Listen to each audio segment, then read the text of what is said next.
Estás escuchando la homilía del día desde Magdala, Tierra Santa. En aquel tiempo, Jesús se puso a enseñar otra vez junto al lago, y se reunió una muchedumbre tan grande que Jesús tuvo que subir a una barca. Ahí se sentó mientras la gente estaba en tierra junto a la orilla. Les estuvo enseñando muchas cosas con parábolas y les decía: escuchen. Salió el sembrador a sembrar. Cuando iba sembrando, unos granos cayeron en la vereda. Vinieron los pájaros y se los comieron.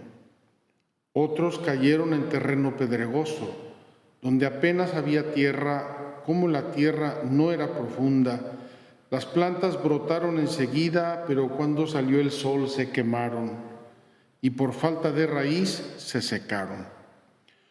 Otros granos cayeron entre espinas. Las espinas crecieron, ahogaron las plantas y no las dejaron madurar. Finalmente, los otros granos cayeron en tierra buena. Las plantas fueron brotando y crecieron y produjeron el 30, el 60 o el 100 por uno. Y añadió Jesús: el que tenga oídos para oír, que oiga. Cuando se quedaron solos, sus acompañantes y los 12 le preguntaron qué quería decir la parábola. Entonces Jesús les dijo: a ustedes se les ha confiado el secreto del reino de Dios. En cambio, a los que están fuera, todo les queda oscuro. Así, por más que miren, no verán, por más que oigan, no entenderán, a menos que se conviertan y sean perdonados. Y les dijo a continuación: si no entienden esta parábola, ¿cómo van a comprender todas las demás? El sembrador siembra la palabra. Los granos de la vereda son aquellos en quienes se siembra la palabra, pero cuando la acaban de escuchar, viene Satanás y se lleva la palabra sembrada en ellos. Los que reciben la semilla en terreno pedregoso son los que al escuchar la palabra, de momento la reciben con alegría, pero no tienen raíces, son inconstantes, y en cuanto surge un problema o una contrariedad por causa de la palabra, se dan por vencidos. Los que reciben la semilla entre espinas son los que escuchan la palabra, pero por las preocupaciones de esta vida, la seducción de las riquezas y los deseos de todo lo demás que los invade, ahogan la palabra y la hacen estéril. Por fin, los que reciben la semilla en tierra buena son aquellos que escuchan la palabra, la aceptan y dan una cosecha, unos de 30, otros de 60 y otros de 100 por uno. Palabra del Señor. Gloria a ti, Señor Jesús. Queridos hermanos, la belleza y la riqueza de las enseñanzas de la liturgia a mí me deslumbra un poco, tengo que decirlo con sinceridad, y hoy y normalmente en mi meditación de la mañana intento preparar la predicación, reflexionar qué es lo que quiere Dios, cuál es el mensaje que Dios quiere que yo les comparta. Hoy, sinceramente, me quedé mucho en esto de la barca, porque tenemos aquí la barca, el altar de la barca, estamos al lado del mar de Galilea, y ese altar y esa barca son tan importantes, tan significativos. Esa barca que significa la iglesia, esa barca que es un púlpito excepcional. No me consta de ningún otro grande predicador o fundador de nada que haya usado una barca para enseñar y predicar a sus súbditos. Esa barca también que, como sabemos, fue el entrenamiento, si me permiten, de muchas enseñanzas que Jesús quiso darle a sus apóstoles. La pesca milagrosa, la tormenta, Jesús caminando en el mar de Galilea y tantas otras que seguramente los evangelios no nos han recogido. Vamos a intentar unir 2 o 3 elementos y advierto que voy a dejar fuera la parábola del sembrador porque se explica por sí misma. Quiero mirar la parábola del sembrador desde fuera y sobre todo mirarla desde el resto de la liturgia de hoy. Dice el evangelista Marcos hoy que había muchísima gente, Jesús casi lo tiraban al mar de Galilea y entonces se subió a la barca y se sentó. Fíjense qué hermoso, esto nos habla de un gesto que hacían los maestros, los rabinos. Es un gesto que también hizo Moisés cuando después de subir a la montaña santa y recibir la alianza de Dios, bajó y sentado enseñaba a la gente. Nada más que Jesús sustituye la montaña, que es una mole de roca, por una barca que parece endeble, que parece que flota, que se mueve con las olas y que ante una tormenta podría parecernos a veces que se hunde, o habrá barcas, muchas barcas, sobre todo en la antigüedad, que se habrán hundido por las tormentas, el oleaje, la carga, los vientos. Jesús se sienta como maestro y comienza su enseñanza con una palabra importantísima y no quiero dejarla pasar así inadvertida. Les dice: escuchad. El verano pasado di algunas pláticas en varias ciudades de México y cuando hablaba yo de los mandamientos le preguntaba yo a la gente: ¿cuál es el primer mandamiento de la ley de Dios? Todo el mundo levantaba la mano o partían: amarás al Señor tu Dios con todo tu corazón. Tachado, equivocado. El primer mandamiento de la ley de Dios es: escucha, Israel. Aquí me están viendo medio feo mis feligreses aquí presentes. El primer mandamiento de la ley de Dios es: escucha, Israel. ¿Por qué? Porque tenemos el riesgo de oír sin escuchar. Delante de Dios podemos oír, lo dice aquí, hoy mismo acabamos de leer: el que tenga oídos para oír, que oiga, porque hay unos que tienen oídos para oír y no oyen. Y más adelante Jesús lo repite: a ustedes se les ha confiado el secreto del reino de Dios. En cambio, a los que están fuera, todo les queda oscuro.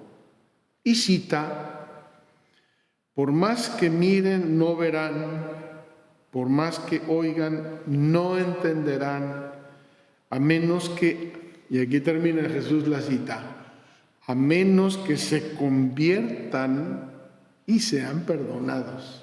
Es decir, la escucha de la palabra de Dios no es una cosa biológica, fisiológica, tengo oídos y me funcionan bien. Es una cosa interior, es una actitud del corazón de convertirme, de alinearme con las expectativas de Dios, de agradecerle a Dios y de ponerle atención. Entonces, los mandamientos de la ley de Dios, según nos refiere el Deuteronomio, es: escucha, Israel, el Señor tu Dios es el único Dios. Amarás al Señor tu Dios con todo tu corazón, con toda tu alma, con todas tus fuerzas, etc. Comienza por un mandato de escuchar. Entonces, nos dice hoy el Evangelio que Jesús, maestro, está como diciendo a los alumnos cómo tienen que estar en la clase. Y dice: hay alumnos que están en un cierto modo, hay alumnos que están en otro, Allá hay 4 grupos de alumnos y cada grupo está en su canal. ¿Cuáles son los buenos?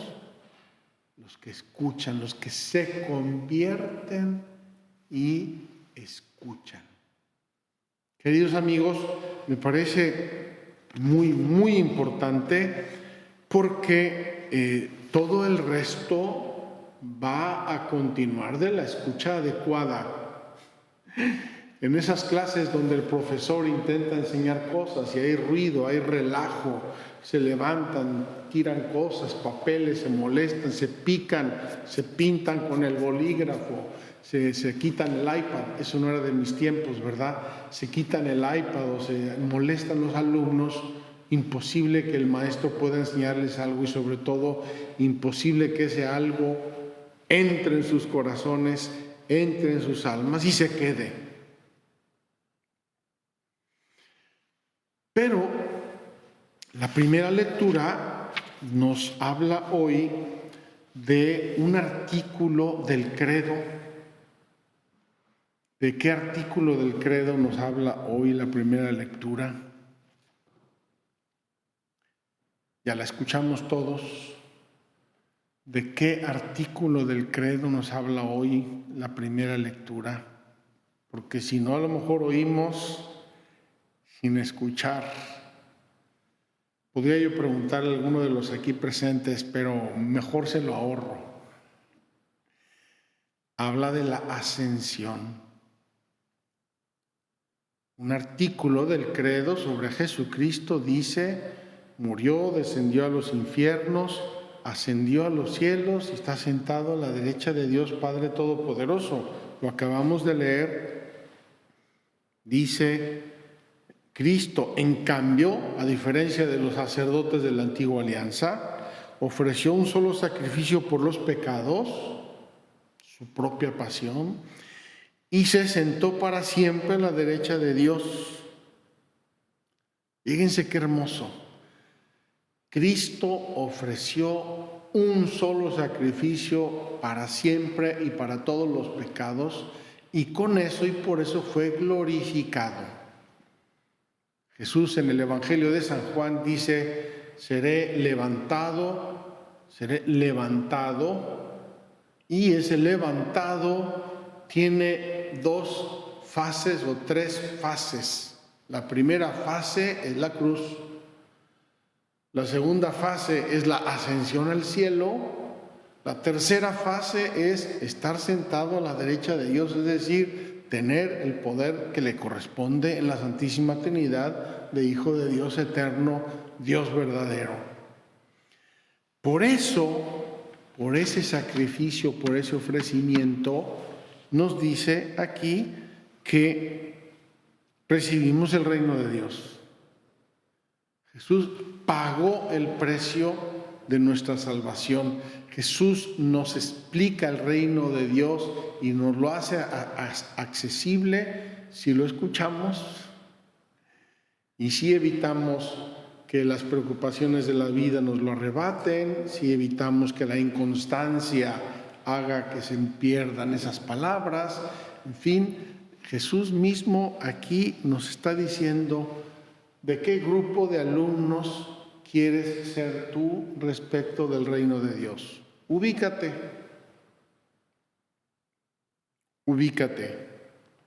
Él es el sembrador, su palabra es la semilla. Ubícate en qué grupo de alumnos quieres estar hoy. Y Él, desde el cielo, sentado a la derecha del Padre, nos concede las gracias, el perdón, la misericordia, la guía, nos manda su Espíritu, todo lo realizó porque está allí, premiado, glorificado, porque pagó el precio de la cruz para nuestra salvación eterna. Qué maravilla, queridos hermanos, qué regalo de Dios. Podríamos todavía comentar muchas otras cosas, pero lo vamos a dejar aquí. Jesús está sentado a la derecha de Dios, es el Rey de la gloria, es el Rey de la historia. Él es el que manda, Él es el que nos perdonó, Él es el que nos salva. A nosotros nos toca el corresponder a esa salvación. ¿Cómo? Convirtiéndonos de corazón y escuchándole. Si Él es el verbo de Dios, la palabra de Dios, ¿cómo se le corresponde? Escuchándole. Primer mandamiento de Dios: escucha, Israel. Ojalá, vamos a pedirle a la Virgen María, maestra de esta escucha, maestra maravillosa de esta escucha, que nos enseñe, que nos guíe, que nos eduque en el modo de escuchar a Dios y de obedecerle, de convertirnos. Que así sea. Muchas gracias por escucharnos. Si quieres conocer más acerca de Magdala, síguenos en YouTube y Facebook.